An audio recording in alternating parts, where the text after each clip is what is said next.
Mother. Hi, I'm Jeanette. We are on our third podcast session for today's session. Third podcast. We're catching up. All right, so today I'm so excited because we're going to be talking about Expedition Everest, the legend of the Forbidden Mountains. So I'm super excited. So I will have my two main links where I found all this information in the description below, of course. Most of this is from Wikipedia, though.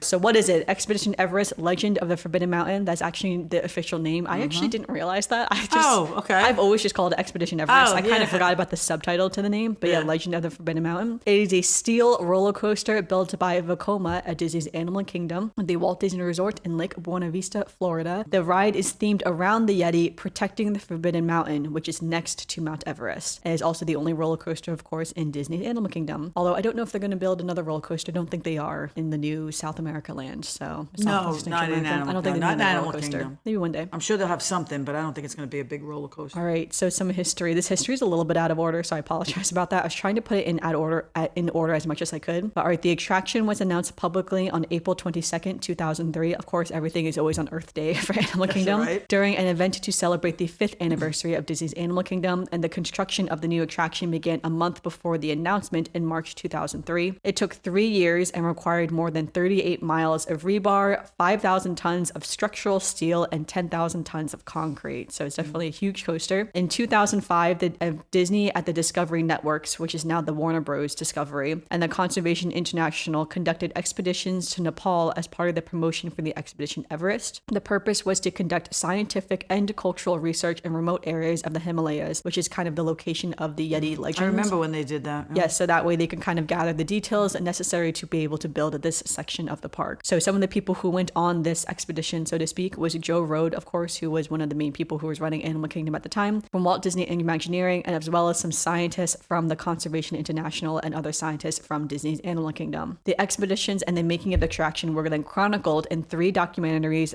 that were broadcast on the Discovery's cable television channels in April of 2006. Now, I haven't actually watched these documentaries, so I apologize because there's probably a lot more good stuff in there that would be interesting. But some of the things that they talked about was that the first episode was Expedition Everest, Journey to Sacred Lands. The first documentary coincided with when the ride actually opened. The second was more focused on the actual building of the ride itself, like how they actually constructed it with the steel and the concrete and all that stuff, and also detailed some of like the planning of it, as well as like how they kind of planned, the construction around building what it is to build a massive roller coaster like this. Not even just a roller coaster, but the structure of the mountain itself. They said, for instance, during the construction, instead of the traditional scaffolding, the Imagineers used interior poles that poked through the outside of the mountain that were connected by wooden platforms instead, which are kind of interesting, just like some architectural things. Well, most likely we watched them do that because we probably saw all the scaffolding around it. The documentary also just has some general, it says just has also some survival tips from Les Stroud, who I believe is just a survivalist, so like a famous survivalist. So you can learn how to survive in case you're stuck in the Himalayas by yourself.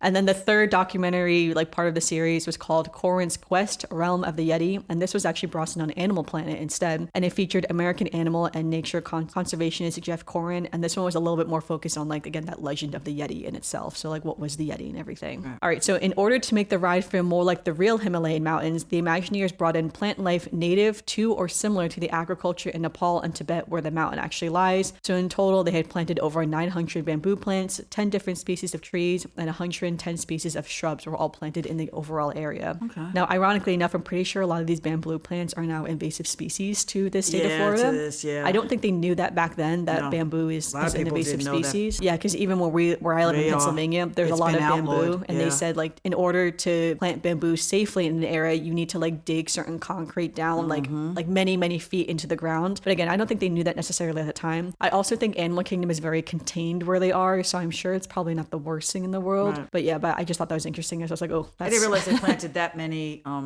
plants indigenous to Nepal. Yeah. Because when you're walking through Animal Kingdom, everything is plants and trees and stuff. So you would never really pay attention to the difference maybe of some of those plants compared to others. So that's interesting. So some of the totem poles that are outside of Expedition Everest were carved by Nepalese wood carvers as well, which is kind of cool. They also said too, although moderate in height and length by contemporary standards like the coaster itself, the coaster was the first ride for Disney to have its trains travel both forward and backwards. So when you're on there, I'll have a whole ride description too later on in this. Why I only went on it twice actually. Yeah, because it goes backwards. Yeah, because it does go backwards. So this is accomplished through 2 sets of track switches, one before the rear segment and then one afterwards. And this was the second Disney roller coaster ever to run backwards. The first being the Indiana Jones ride in Disneyland Paris, actually. And then it's funny because I've actually been on that ride, funny enough. enough. And then Expedition Everest, however, was the first Disney roller coaster to switch between the forward and backward sections in the same ride, which again, just interesting. So the Expedition Everest opened for previews on January 26, 2006, and then had its grand opening on April 7th, 2006. And its ceremonies was led by, at the time, the Disney CEO, Bob Iger, and of course, the parks chairman, Jay Russolo. Sorry, let's get into the mountain now a little bit. So the mountain itself. So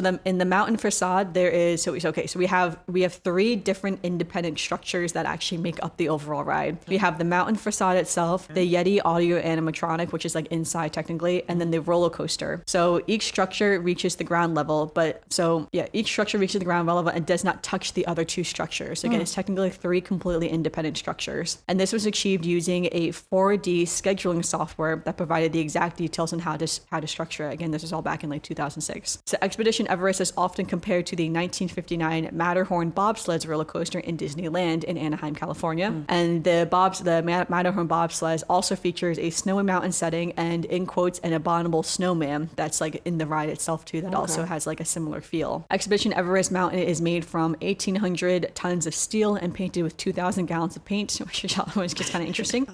The artificial, this is something that I think is a fun fact detail sort of, but the mountain itself, the artificial mountain, is not a model of Mount Everest, but is rather a fictional, in quotes, forbidden mountain that is guarded by the Yeti. And this was a story that the Imagineers wanted to create for the ride itself. However, when you were on the ride, Everest is depicted in the ride itself. So when you're on it, it's represented by the barren background peak on the far right. So when you're looking at it, you see the big peak that is the Forbidden Mountain. Right. And then sort of to the right, there's like this little smaller barren peak, and that's supposed to be Everest. And it's supposed to make it look like that mountain peak is in the far distance. So it's like the forced perspective of Everest itself being the far distance. So I thought that was kind of fun because I think a lot of people think that because it's called Expedition Everest, that you're going into Mount Everest, but you're not. You're going into the Forbidden Mountain, and Mount Everest is there, but you're not actually on Mount Everest in itself. So that's kind of fun in a certain sense. All right, so we just did the mountain. Now let's do the Yeti, the second structure. So the Yeti was at the time the largest and most complex audio animatronic feature that Disney had ever built. Again, at the time. Now I'm pretty sure it's also in Animal Kingdom, but it's the shaman in Animal Kingdom. I'm pretty sure now she's the most complex animatronic that they built. But yeah, but at the time the Yeti was. The Yeti is 25 feet tall or 7.6 meters tall. So 25 feet, which is pretty large. It's bigger than this house, I'm pretty sure. So its skin, I say in quotes, measures 1,000 square feet or 93 meters squared, and is held in place by 1,000 snaps and 250 zippers, which I thought was kind of interesting.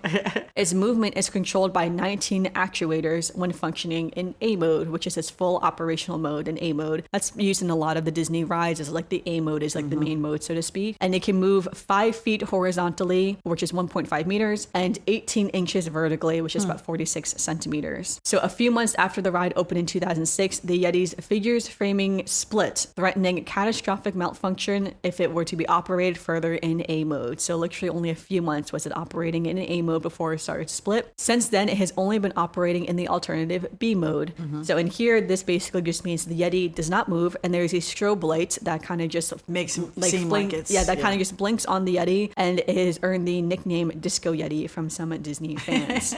Now, for years, it was speculated that the problem was caused by damage to the Yeti's concrete base structure, which they say it was unlikely to be able to repair this because even though it's 3 separate structures, they're all kind of connected to each other at the same time. So you'd have to take one down to do that. Yes, it would be a major refurbishment for them to basically dismantle almost the entire mountain to fix this problem, essentially is what they were saying. Right. And so because the problem with the concrete is rumored to have, and they said this is because, remember, they used that 4D scheduling software. They essentially said the 4D scheduling software seems to like it didn't account for something basically, and that's why it was not perfect. So yeah, it didn't provide accurate curing of a portion of the Yeti's foundation before the fabrication of the mountain elements and the roller coaster track. So it's like the movement of the Yeti was basically shifting the entire mountain structure. So again, they would have to basically dismantle it and rebuild it. For the 2 seconds you pass that Yeti, you know? Yeah. So the prevailing theory is that the damage is, and then some people also think too that maybe the damage is to the animatronic itself and not the concrete-based structure. Disney has technically never fully released why the Yeti is broken. I would think it was just the animatronics that could fix that. They just had to shut it down for a while and fix it. Yeah, so it was one of those things where, because when the ride first opened, me and my brother did go on the ride when it first opened. So I remember I did see it move when it moved forward and the arm would swipe down at you. Swipe down, right. And it's one of those things, I was a kid when I had 2006. I would have been about 10 years old when this happened, of course. But I remember seeing it, and it was before the time we had cameras and anything like that, so I have no recording of it or anything. But I remember when they switched it to the strobe light, it was confusing in the sense that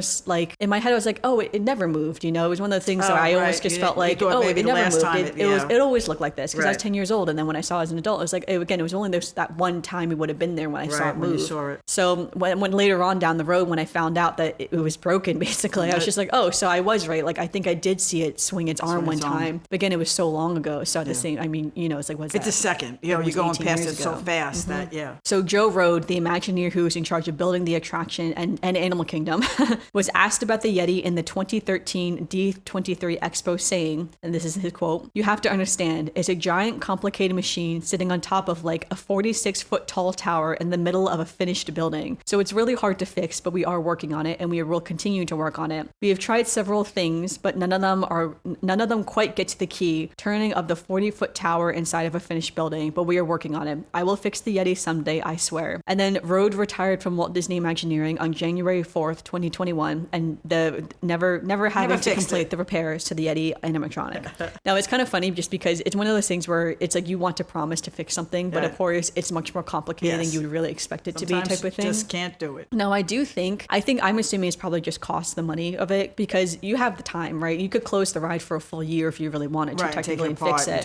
But I think the money to dismantle it and rebuild it is probably what it is. Now, kind of going off that note too, though, if we think about it, for instance, Big Thunder Mountain right now has been going through a major refurbishment. They closed that ride for a full year. They basically took all the tracks off the ride and have brought all new tracks in to do a whole new ride. But again, Big Thunder Mountain has been open much longer than Expedition Everest. So I wonder again if maybe another 10 to 20 years, and if the they say it's due for a refurbishment major of the refurbishment. Yeti, like I said, you go past it so quickly that you're right. The money, you got to go money versus you go past the Yeti so quickly, and how they fixed it was you at least see the Yeti and still go past it you're seeing this big structure that has like some kind of movement because of the lights. You got to weigh those against each other. Yeah, it's one of those things, but I do still think even when you go past it, that's kind of a major thing to see though in the park in itself. Right. So even if you go past it quickly, I think it's still valuable to see the Yeti, to see it move as well. Yeah. Because the room where the Yeti is in is quite big. I remember it's a huge cave that you're in. So it's like when you enter that cave, it's like, I would say it's similar to when you're in Universal Studios. I think it's or Islands of Adventure Park. I forget which park, but it's the water ride for Jurassic Park where you go through and it's like you do the big water drop essentially. Yeah. During that ride, right before you do the drop, you see this life-size Tyrannosaurus Rex, right? You only see that for a few seconds, but that leaves an impression when you see that gigantic T-Rex and then you do the drop. It's like, I still think it would be worth it technically to fix because it will leave such a massive impression to see this huge Yeti get 25 feet tall. That's massive, to see above you. It really is interesting to know why they haven't fixed it. Again, I was assuming it's just money, so it's like maybe one day they'll fix it. I don't know. Again, obviously not a priority because now they're building a whole new land in Animal Kingdom. So it's one of those things where, again, I feel like if there's not enough pressure from people to fix it, then they just won't do it. That just popped into my head too. people are not complaining that much. If people were really complaining, Disney would do something. And I think too, because it was only in operation for such a short period of time. Most people didn't know what it really was. Most people don't even know that they used to move. They don't know what they're missing. To see it. Yeah. So, but in a weird way, it's also just like, what a waste of money. It's like they probably spent a lot of money on this animatronic, a lot of time on this animatronic just for it not even to work. So I mean, like, even if you just think of like the look and feel of it, it's like just like the fur that's on its body, the painting that's on its body. It's like, well, what a waste that was, because no one can even appreciate that work. So for instance, when you see the shaman on Navi River Journey, that shaman is beautiful, the way she moves and the way she sings and everything, her facial expressions. It's like you appreciate the art that went into creating this animatronic. You can't even appreciate that with the Yeti, unfortunately. No. So, but anywho though, maybe perhaps one day we'll see. So all right, let's get into a little bit of the promotion of the ride. So on February 15th, 2006, Disney staged a very elaborate publicity stunt called Everest in the City in New York City's Times Square. I have no memory of this because I would have been 10 years old. They draped large billboards over the sides of several buildings depicting Everest with a coaster car careening down the mountainside and the Yeti looking on from another peak, and its eyes were red and flashing when the text read like Disney was sent to for Yeti as like provided by Disney. So I don't remember that at all. Yeah, I have no memory of this either, but I did look up a photo and it looked pretty cool. So that's what I'm saying, is like when they promoted it, they really promoted heavy that you're going to see the Yeti, and I was like, wow, that didn't last. That didn't last at all. All right, let's get into the queue and some more features of the ride. So the attraction features the standby line, the lightning lane line, and of course a single rider line. The queue also, so when you enter the queue for standby, you start at the fictional Himalayan Escapes travel agency and you kind of progress through the replica of the temple with some holy figures that are there. All of the props and decor that are in the queue are all actual items that were brought back from Nepal, Tibet, and some other Asian countries in the area of like around the Himalayan mountains. Visitors next enter a tea garden, and then they were followed into a room with equipment from a successful expedition, and then you enter into the Yeti Museum, which contains information on the Yeti and a molding of a Yeti footprint. Now, it's funny because this Yeti Museum is honestly amazing. I almost kind of wish you can just like spend more time in there because there's a lot of stuff to look at. I know. So the Imagineers also included some red coloring around the corners of the windows, doorways, and of all the buildings, because the Himalayans did the same thing to their buildings because they believe that this wards away evil spirits. Very Asian thing to do, I feel like. So I say that as an Asian person. I say that as an Asian person. So cultural thing. As you walk into the queue through the first building, you'll also notice that there are some interesting lights that are kind of above you. So these actually aren't technically lights. They're repurposed tea leaf drying lamps. So again, it's like another thing that you would actually see in a tea warehouse. So another thing that they brought back from Nepal and Tibet. There are over 8,000 artifacts within this queue and within like the ride in itself. And just to note as well, the single rider line will skip all of this. So you don't see any of this in the single rider line. Okay. You see some of it in the lightning lane line, but really it's the standard queue where you're going to see all of it. So I would say too, the standard queue, while most of the queue is primarily outdoors, the way that they built the queue, you're kind of in shade almost the entire time. Yeah, it's not a bad queue. There are some sections where you're not in shade, but there are some fans. So it's like not the worst queue I would say in the entire world, but it's also not like the best queue either necessarily. But I will say that Yeti Museum is pretty cool. So all right, so now let's get into the ride. So the riders aboard the roller coaster in the model village of Surkakzong. There is a train that blows its whistle, and then you depart the station, and then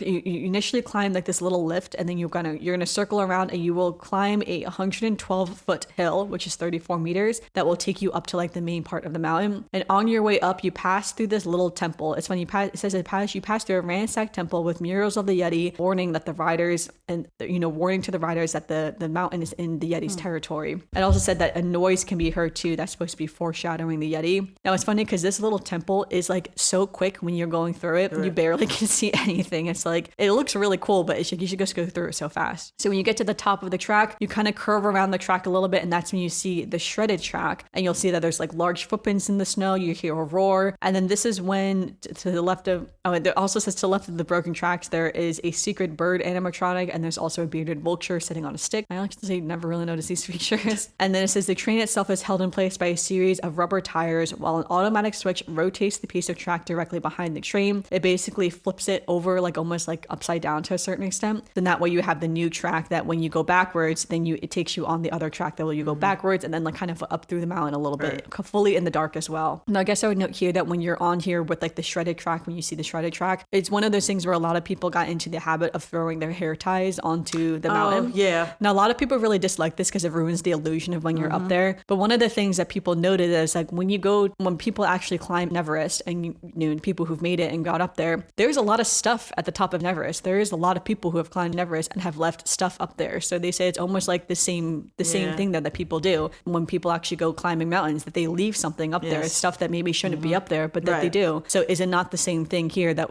art mimics still life? littering. So well, Disney does clean it up every once in a while, like once every few months they take all the hair ties down. But I just thought it was interesting, and I'm like, actually it doesn't bother me because I'm like, that's what we do when we climb a real mountain though, is that you leave something probably shouldn't be there. So it's like, I don't know, it's just kind of interesting though is all. Anyway, so then you go backwards, and then you go backwards very quickly. I think it's very fun, but very quickly, because the first time when I went on it, I did not feel the going backwards. Yes. And the second time when I went on it, because I knew it was going to happen, felt it. And after that, I could not go on anymore. No, so you do not go upside down. It was really quick. A lot of people think you do go upside down. It was you do really not go upside quick, down. though. But it does feel like you're going you just go very quickly backwards is the best way to say it. So it does mess with your body when you do it. If you don't like going backwards at least. So all right, so then eventually you come to a stop and you're in a large cave, and you see that there's a shadow on the wall where the Yeti kind of comes over again, and you see the shadow of the Yeti rip up the track again. And then again, at the same time, there is an effect that is supposed to, watching the Yeti do this is supposed to distract you, that in front of the track, if you're like the first row, you really see this. But again, the track again flips again, and kind of like switches over on itself. So that way,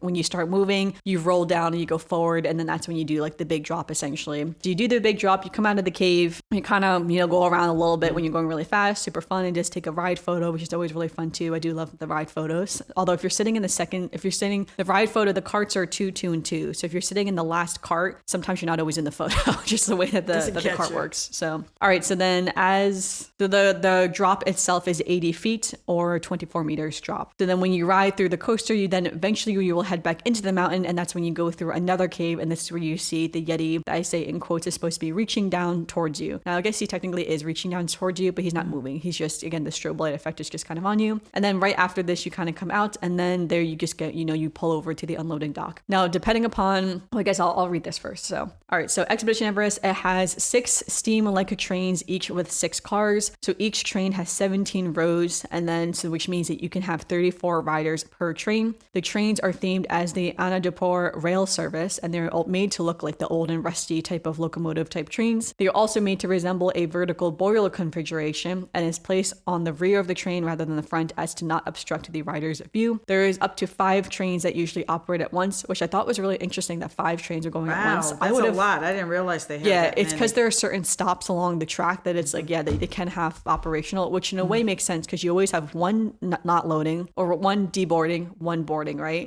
So then you have one that's kind of in the ride, and then another one that's, like I would say one in like the first half of the ride, one in the second half of the ride. And the reason why I say this, and the 5th one, often when after you see the Yeti, you come and you kind of stop right before you deboard, and you can see the train in front of you deboarding. So that's the 5th train that's like waiting to deboard essentially. So when I thought it through, I'm like, actually, there are 5 trains going at once. Wow, I didn't realize there were that many running on the track. And it says too, if there's like a lower guest demand, then we'll only have maybe like 4 trains running or something like that. Because sometimes when you see the Yeti, you immediately just go to deboard and you don't make that little stop. Now it's funny though, because when you do make this little stop, you only stop there for like maybe like a few seconds, 30 seconds in the most. But there's this little waterfall that's on the mountain itself for decor. But sometimes you get wet from that waterfall, depending upon where you're sitting in the cars. So it'll always be on the left side from where the water's coming down, kind of in the middle. But it's kind of funny though, because it's like not a ride you get wet on, but sometimes that little water just gets stuck. And if the breeze is blowing right, you're like getting real wet if you're waiting to deboard this ride. So just to mention that. But yeah, it was interesting when I thought it through. I was like, actually, there could be 5 trains in operation. So also to create the illusion of a steam-powered train, engineers placed vents under the station where the steam will come up through the vents and onto the loading platform. But of course, obviously, this is not a steam-powered train. It's all engineered. So, all right, the track itself is 3,884 feet, which is about 1,184 meters long, and its lift is about 112 feet high or 34 meters high. Expedition Everest uses the track system by Dutch manufacturer Vekoma, where the rails are mounted on the outer surface of the ties rather than on the inner surface. And this was the first time they did such a large installation of this type of system. It was the first like large roller coaster that they used this type of engineering for. But all right, yeah, so we're almost through everything. So now let's just do some fun facts. So some fun facts. Expedition Everest won the 2006 Theme Park Insider Award for World's Best New Theme Park Attraction. World's Best, let's just remember that. So in the entire world in 2006, this was the top ride. It's also been ranked in the Golden Ticket Awards and the Best Roller Coaster poll multiple times throughout the years. And at one point, it was ranked second for the Best New Ride for 2006 in the Golden Ticket Awards as well. So as you walk into Asia, you will see a shrine. So if you're walking into Asia from kind of where Africa is, I would say, so from that way, you will see a shrine that's positioned across the lagoon from Expedition Everest. We've probably seen the shrine many times. It's a photo spot. Yes, it's a photo spot. Usually there's like a cast member there too you can take a photo of. Now, if you stand back just a little bit and you look at the shrine is actually in the same shape as the mountains. So like that's really cool to see this in the same shape, and you can actually have the mountains lined up perfectly with the shrine. The other thing to note too is that the telescope that's there is actually pointing to Mount Everest, because remember the mountain itself that the ride is in is the Forbidden Mountain. Okay, so that's pointing to Mount Everest. Okay. Yeah, it's more obvious when you're looking at a photo of it. But if you're standing all the way back there, you'll notice that it's like the big mountain is the Forbidden Mountain, and then the little peak to the right is with no snow on it. That's supposed to be Mount Everest. So at 199.5 feet or 60.8 meters, so just under 200 feet, it is the tallest attraction in Walt Disney World, beating the Twilight Zone Tower of Terror at Disney's Hollywood Studios by 6 inches. Okay. Now, Disney keeps all of its attraction buildings under 200 feet or under 61 meters because of aviation laws. Now, according to aviation laws, if you have a structure that's over 200 feet, you are required by state law to have a blinking red light at the top of the building for low-flying aircraft. So because this would take away from the theming of the attraction, they had to be just below that. Just stay right behind. Yep, so that's why Twilight Zone Tower of Terror and Expedition Everest and no other structure in Disney World will be taller than 200 feet, essentially. So do you think that would be funny? So in 2011, so in the 2011 edition of the Guinness World Records, Expedition Everest was considered the most expensive roller coaster in the entire world, costing $100 million.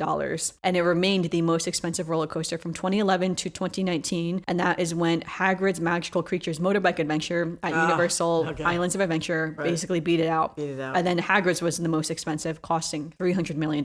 And then in 2021, the current most expensive roller coaster is Guardians of the Galaxy Cosmic Rewind, which is in Epcot, of course, costing as much as $500 million. So Cosmic Rewind beat it to, I think, in 2021 to 2022, whenever Cosmic Rewind opened. Came up, So it's kind of fun to see that. It's just like, wow, these roller coasters just cost keep building them more and more. Expedition Everest was the 18th mountain-themed attraction, which I thought was really funny. Got a lot of mountain-themed attractions in Disney. Stuff, of course, because they want to go up into the mountains. And then... Can't go up into the lakes.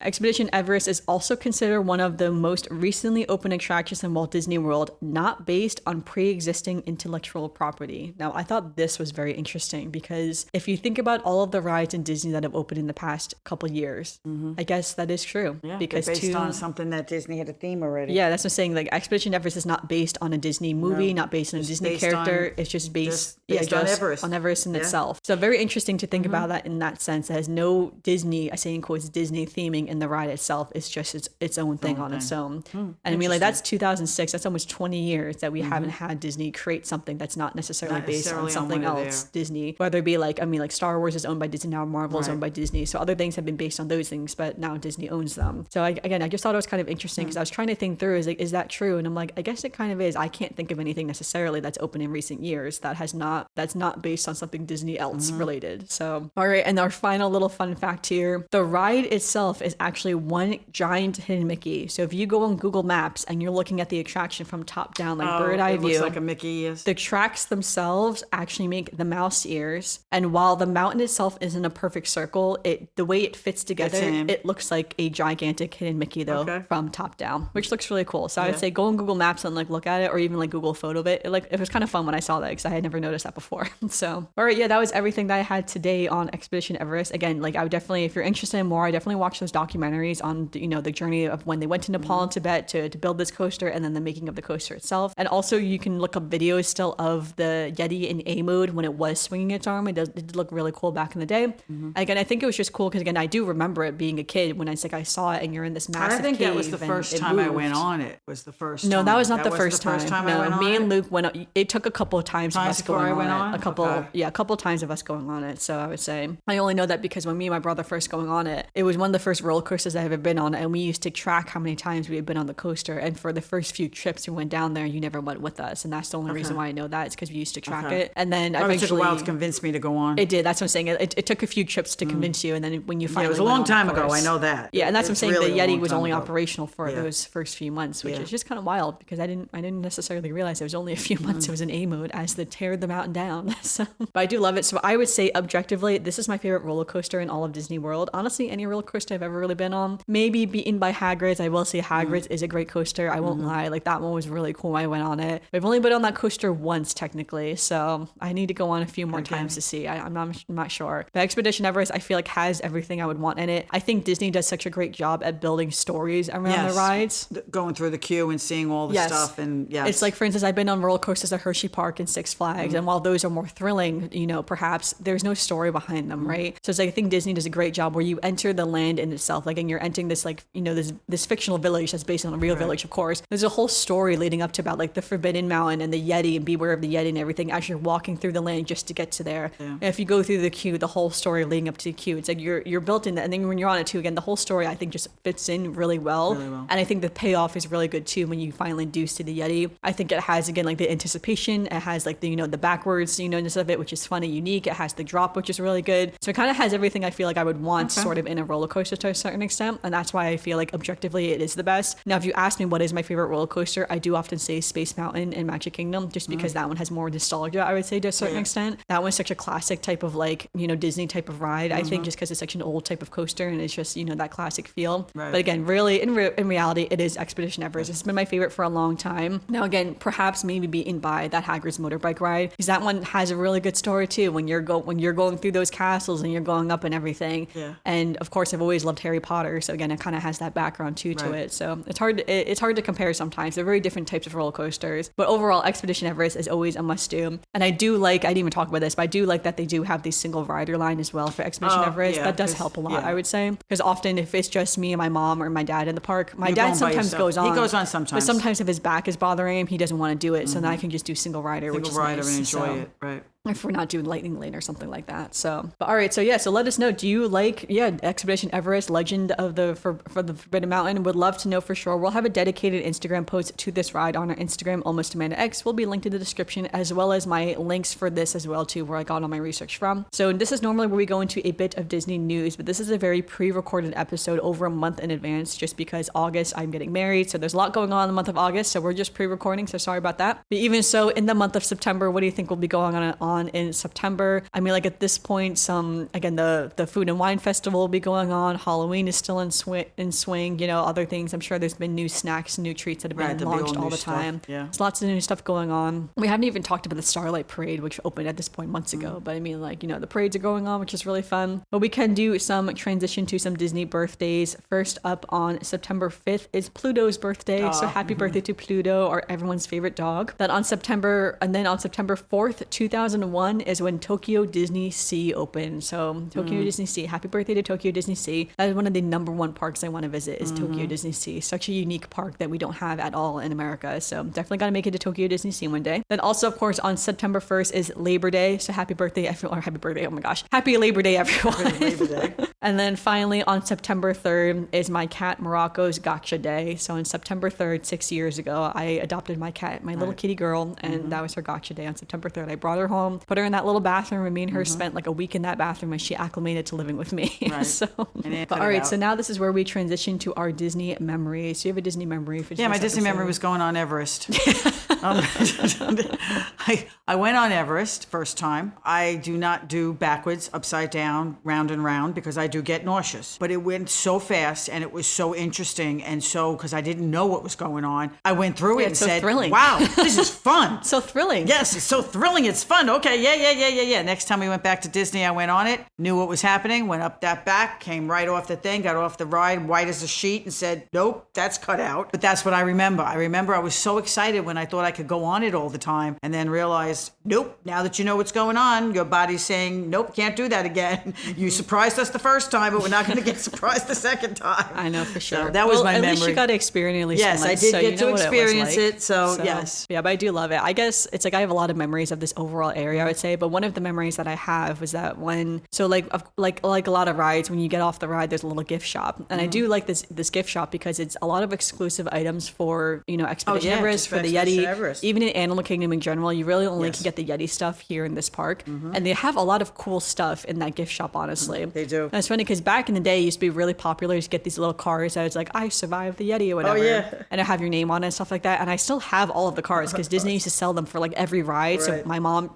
sorry to my parents, they used to buy me every single car because I wanted every single one. I want all the cars. And I would wear the little lanyard around and stuff like that. Like I loved it. I thought it was so cool. And then they don't sell those anymore. They don't do that anymore. It kind of went out of style. No, it went on to something else, right? Now you kind of look like you look silly if you have it on. But I used to love it though. But I remember one time I really wanted to get the big Yeti plush for a long time, and we were going back and forth. I was going to get the Yeti plush, and I think I did eventually get the Yeti plush. And I remember the big thing with it was that was the first time ever that we found out that you could send the items to the hotel was what it was. Yes. It wasn't even just picking up the item in the front of the park, that it could fully take the item from where you were staying to your Disney resort if you wanted to do it. Right to the gift shop in your Disney it was really resort. cool because that's when we learned about it, and it was really fun. Now, unfortunately, because of COVID, they no longer have this service. You can still pick the item up in the front of the park, but they do not take it to the Disney resorts anymore. You can still pick it up at the front of the park? Yep, they brought that back. Got rid of that, so they brought that back. You can pick it up. But yeah, it's one of those services that just went away during COVID just for like safety reasons, and they just never end up bringing it back in full. But yeah, but I do remember that. But I remember when we did it though, I was kind of like, well, I sort of wanted to carry him around with me. So I was kind of disappointed I sent him back to the hotel. So kind of wish I carried him around with me. I do love all of the merchandise that they sell for the Yeti. I almost feel like I should probably get more since this is one of my favorite rides. Like I don't really have that much for this ride. Well, now you got to get a pin for the Yeti. Do you have a pin? I think I do have a pin. I'm not sure. Yeah, because now it's like, all the things, people collect the pins that they've done. Yeah, no, for sure. But I don't know if I have a pin specifically you got to look to see if you have a Yeti for pin. Everest. So yeah, maybe I should get one of those. Actually, I don't think I have really any Animal Kingdom. I think I only have like the 50th anniversary Animal Kingdom. I don't think you have a Yeti Yeti pin. We'll have to get you a Yeti pin. I think it's because when we're there, normally, so another memory technically, normally when I go on this ride, my mom either sits right outside of that gift shop or like in the shade somewhere. Yeah. So normally when I get off the ride, I'm going to meet her. So I just kind of breeze. We'll have to look for a Yeti pin next time. Yeah, I often breeze really quickly through. They need to put some benches in the gift shop so people who are waiting people would only can be in sit there. down. Yes. But it's one of those things where it's like, it's a roller coaster. A lot of people aren't going to go on it. So right, a lot of people are waiting for you do have a lot of people who are actually going to wait for the family members. It's hard for you to get a seat outside anywhere in the shade. Yeah, so, maybe we should look at that gift shop more. But anywho, thank you everyone for listening to this week's episode of the podcast. Make sure you give us a review on Apple Podcasts or Spotify, or leave a comment down below if you're watching on YouTube. And make sure you subscribe and let us know, is Expedition Everest one of your favorite roller coasters? Have you gone on it before? Is it one of the ones that you want to go on, or something like that? Would definitely love to know. So definitely make sure you let us know. And again, I have all my links in the description, as well as a link to our Instagram, almost Amanda X.